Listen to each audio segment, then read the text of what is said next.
What's up, you guys? Welcome back to my YouTube channel. I am going to talk today about something that I know a lot of you are frustrated with. It's something that you deal with. It's something that I've dealt with in the past, and it's being in a calorie deficit but not losing weight. Let's say you've dropped your calories, maybe you've increased cardio, and you thought you'd be in a deficit by now, but you're just not losing weight. The scale is not moving. I'm going to talk about today why this might be happening and what you can do about it, so stay tuned to the end for those tips. First thing, very most important thing, is that if you're in a calorie deficit, you're going to be losing weight. So if you're not losing weight, you're not in a calorie deficit. It's impossible to be in a calorie deficit and not lose weight. They're just things that cannot coexist. So if you're not losing weight and you thought you were in a calorie deficit, these are the reasons why you might not be in a calorie deficit. I hope that made sense. First reason is you're not accounting for alcohol. This happens a lot. I see it happen with people in my challenge, people who are my clients, people in my DMs. They are tracking their macros through the week. They're tracking their macros maybe even on the weekend, and they're just not tracking alcohol. Now, alcohol, it needs to be tracked because there's a lot of calories in alcohol that is just alcohol. It's not carbs, it's not fat, it's not protein, it's just alcohol. Alcohol has 7 calories per gram. Fat has 9 calories per gram, carbs has 4 calories per gram, and so does protein. Now, let's say you're having a White Claw, for example, and let's say you track it in MyFitnessPal. A White Claw will come out as 1 gram of carbs, 0 fat, and 0 protein. So you might only track it for 4 calories because 1 gram of carbs is 4 calories. But the whole entire White Claw is actually 100 calories. There's 96 calories that are not accounted for in those macros because those all come from alcohol, but you still have to account them into your macros. So if you're completely leaving that out and you're having a couple drinks a week, that can take you out of the deficit that you thought you were in. Second reason why you might not be in a deficit is because you're eating more food than you think you are.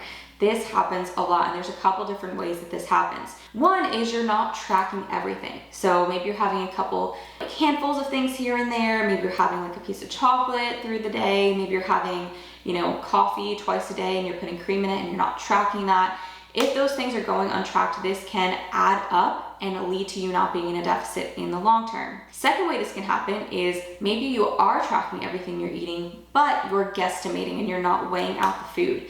Say, for example, peanut butter. If you're having a tablespoon of peanut butter, that could be 15 grams, that could be 18 grams, that could be 20 grams of peanut butter. If you're actually weighing out the food, you know exactly what you're eating, and it's a lot easier to make sure that you're on track with what you're eating. Another way that people do this is they track Monday through Thursday, but then Friday comes around, they track most of the day, and then dinner they don't track. Saturday comes around, they're tracking their breakfast, but they don't track lunch and dinner. Sunday comes around, they don't track anything, and then Monday they're back to it. And they're like, what the heck, why am I not losing weight? I'm in this deficit. But they're not actually in a deficit because they're only in those deficit calories for Monday through Thursday. The rest of the weekend, they're not at all. So I'm gonna give you my first tip for this. If this is something that is relatable to you, number one tip is to obviously be consistent, right? And to track those macros throughout the entire weekend and during the week. But if you find yourself struggling, let's say maybe it's this weekend situation like I just explained, or maybe you're a night shift nurse and there's some days where you're sleeping a lot more than other days. Some days you're up for a lot more hours and you need more food because you're just hungrier. You can do some type of calorie cycling if it feels like it's going to be better for your lifestyle, where you're eating a bit more food on some days and a bit less food on other days, so that you're still in a deficit in the long term. The average amount of calories for the week will still have you in a deficit, but you're not struggling with not eating enough food some days and eating too much food the other days. Reason number 3, your calories are too high. Now, this can happen if you only drop your calories a small amount. You might think that, okay, if I drop my calories to 100, I must be in a deficit at this point. Or if I drop my calories 100 and I was maintaining before, I must be in a deficit at this point. But you have to understand maintenance calories, they are tricky, okay? Our body does not burn the same amount of calories every single day of the week. It's usually in a range, let's say a range of like 300 calories. So if you're only dropping your calories to 200 calories, you might still be maintaining your weight because that maintenance range, like I just mentioned. So instead, if you're consistent with your intake, you're tracking everything, you're tracking alcohol if you're drinking any, you're tracking all your food through the week, and you're still not seeing any changes on the scale, and let's say it's at least been 2 weeks, maybe even 3 weeks, give it some time, then you can kind of assume that maybe your calories are just too high and you need to drop them a little bit more. Mistake number 4 is that you're not as active as you were before you dropped your calories. And this is huge, okay? There's 2 sides of the equation of an energy balance equation. There's the calories you intake in a day and the calories that you burn in a day. You have to be eating less the amount of calories you burn in a day to lose weight, to be in a deficit. Now, if you drop the amount of calories you're eating in a day, but then your activity also takes a plummet because you're more tired through the day, so you're moving less, you're moving your hands around less, you're walking less through the day, or maybe you've just not been super consistent in the gym, you haven't been hitting your cardio, etc., etc. If you're not burning as much as you thought you were in a day, well, that once thought to be deficit is now just a maintenance. And you either need to get back into the amount of activity you were doing before, or figure out a way to artificially add in that activity. Things like a step goal. If you were previously, really active through the day with just your day-to-day life, your NEAT, but now you find yourself not as active, adding in a step goal, making sure you hit a certain amount of steps in a day can help you make sure that you're keeping that activity level up during your deficit, which is going to be huge.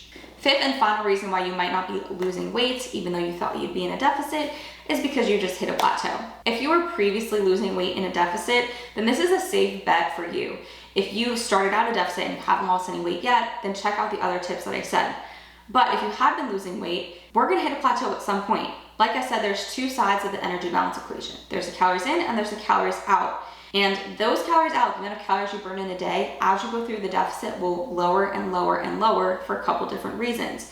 One is you're eating less food, so you're digesting less food. Second, you're eating less food, so you have less energy, so the amount of activity you're doing in a day outside of just the gym, which we call NEAT, is also going to decrease. Third reason is your metabolism is going to slow down a little bit. The less you weigh, also the less you're eating, that's going to decrease your metabolism. And fourth, your activity in the gym will also decrease a little bit, your output in the gym. You have less energy, so your output is going to be a little bit lower.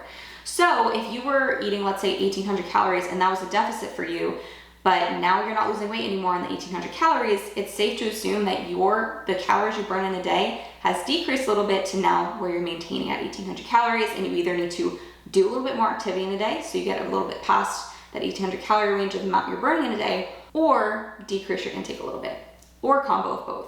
You can play around with it. So to reiterate everything that I mentioned, there's 2 different components to this. 1, you started out a deficit and you haven't seen any weight loss, or 2, you've been in a deficit and now you're suddenly not seeing weight loss. Again, if you have not seen any weight loss in your deficit, you have to think about those first 4 that I said. Are you tracking everything? Are you tracking alcohol? Are you tracking through the weekend? Are you weighing your food? Are you tracking accurately? Are you being consistent? Those are the main questions you want to ask. If all those check out, then maybe your calories are a little bit too high still and you're not actually in deficit calories for your body, or maybe you stopped moving as much and you've just had less energy, so you've been moving around the house less, you've been cleaning less in the house, etc. But if you have been in a deficit and have been seeing progress, but you suddenly stop seeing progress, you've simply hit a plateau and you just need to make a change. I hope you found this helpful, and if you have any questions about this, you can let me know in the comments down below. Also give me a follow on Instagram for more advice on all of this, and have a good rest of your day.